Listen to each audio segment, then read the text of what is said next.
So when it comes to vendor accounts and financial accounts, you want to have both on your business credit profiles. Pro tip, by the way, vendor accounts, for those of us that don't know, let me not move past that. Vendor accounts, for those of us that are wondering what that is, those are things like net 30s, net 45, net 5, have 30 days. If we're using the example of a net 30 account, we have 30 days from the day that we're invoiced in order for us to make that payment, right? So in the business credit world, there's something called days beyond terms, DBT, days beyond terms, which is really what's being used against you if maybe you're late by 1 day. So now they start counting late by 1 day, late by 2 days, late by 3 days, late by 4 days, and that's what starts to plummet your score. So if there's anything that you take from this call, the simplest way that you can boost your business credit is just pay that thing off in full. It has to be paid off in full if you want the full benefits of building on your Dun & Bradstreet score, because vendor accounts are going to report over with Dun & Bradstreet. Some of them report with Equifax and Experian, which we'll get to them here in a second. But I want you guys to know, when it comes to building business credit, start with making those payments on time. It sounds elementary, it sounds simple, but like, I can't tell you how many times somebody wants a hack for building something out, and it's like, just pay it on time. I promise you that's going to be better than any hack you'll ever get. Just be responsible with your business, whether you're running your books yourself or you have an accountant. The other accounts that you want to have are financial accounts. So that can be fintech cards like Capital on Tap, Divvy. That can be business credit cards, unsecured business credit cards, or even secured or unsecured loans, which we're going to also be breaking down. You want to have that reporting onto your business credit. Also, pro tip, each account reported is known as a payment experience. And so one of the fastest ways that we like to build out our business credit profiles with our clients is that we tell them, make sure that when you are building out your business credit profile, you're getting strategic with who you decide to shop with and who you decide to pick as a vendor or as a supplier for you. What that means is, if I had to pick between a supplier that's only going to, let's say, report to Dun & Bradstreet versus someone who's going to report to Dun & Bradstreet, Experian, and Equifax business, I'd rather you go with the latter. Reason for that is because I'm going to have now 3 payment experiences laid out across the board with all 3 business credit bureaus, and that's going to help me out way more than just having a score with Dun & Bradstreet, which is what most business owners have because it's the easiest one to get.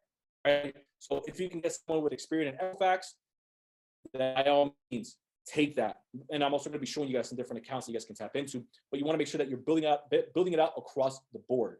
So for those of us that are taking notes, for those of us that are on the recording, for those of us that are on the live call, take a screenshot of this, take a picture, take a mental photo, whatever it is.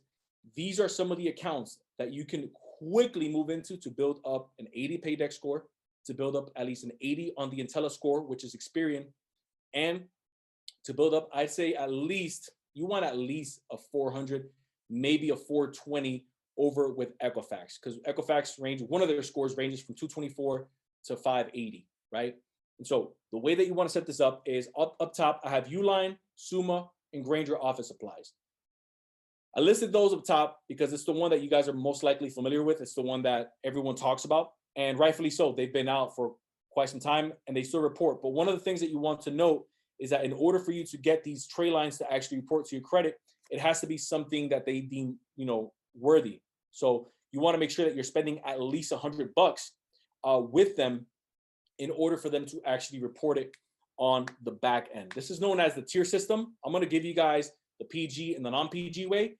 But with the tier system, what you can do is you can essentially make purchases. So that's batteries, office supplies, toiletries, whatever it is. Just make sure it's at least $100. And then you want to make that payment within the terms that they give you. More often than not, it's going to be a net 30 account. Now, here's where things get interesting, because with Crowne Office Supplies reports to multiple accounts. And so this is one of those things that if I had to pick, let's say, between a Crowne Office Supply or a Granger, you may want to have both, but I definitely want to make sure that I have a Crowne Office Supply on there because it's also going to build up my other business credit profiles. ECredible, for those of you guys that don't know, it's a powerful tool. If you already have a brick and mortar location, and if you maybe have utilities placed under your business name, they're able to report that over those payments over to the big three, which is Experian, Equifax, and Dun & Bradstreet. And there's a fourth one, Creditsafe. Creditsafe isn't necessarily as big here in the United States as they're becoming. They've been out since 97.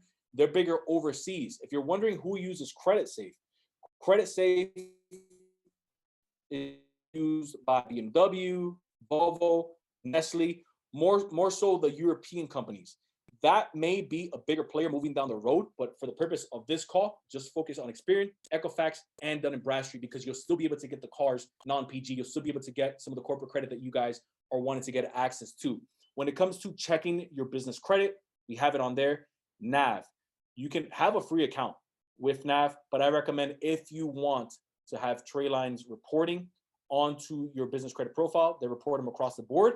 You want to have, I believe it's their Business Plus account. It's like $39. It's subscription, and they go ahead and report that account. It's just a fast way to build your account. So if you guys want to kind of like my take on this, and if you guys want like a little strategy, I would do Crowne Office Supplies, ECredible, NAV, and Uline.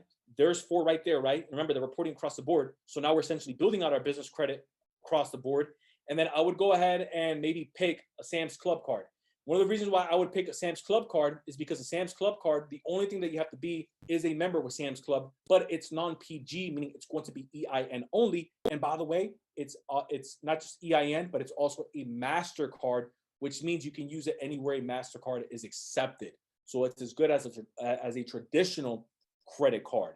So it's not like some of these other accounts where you can only use that line of credit, those terms there. With Sam's Club, you can come out of Sam's Club if you have that MasterCard, and you can go ahead and make purchases that you maybe need for your business that you can't find at Sam's Club.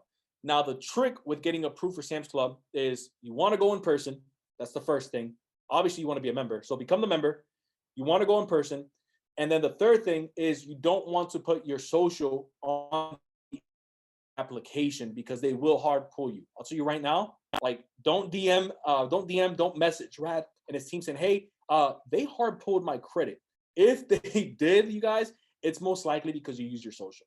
Like that's the only way that they're going to hard pull your credit. And so when you get there, you're going to fill out the application, and you're only going to put your EIN where it has your company EIN. I'm not telling you to put your EIN where your social goes and vice versa. No, put your EIN where your EIN goes and leave your social blank. If they ask you what's your social security number, I will tell them what I tell them. I don't really know my social off the top of my head, and I actually don't. Right? I always take my social if I'm doing something important, maybe legal paperwork, legal documents, whatever it is. Other than that, I have no idea what my social is off the top of my head. And then lastly, a little key that you guys can use to also build relationships within the tier system is through Quill, and know who some of the brother companies are, sister companies, and parent companies. So I'll give you one here as a quick example. Staples owns Quill.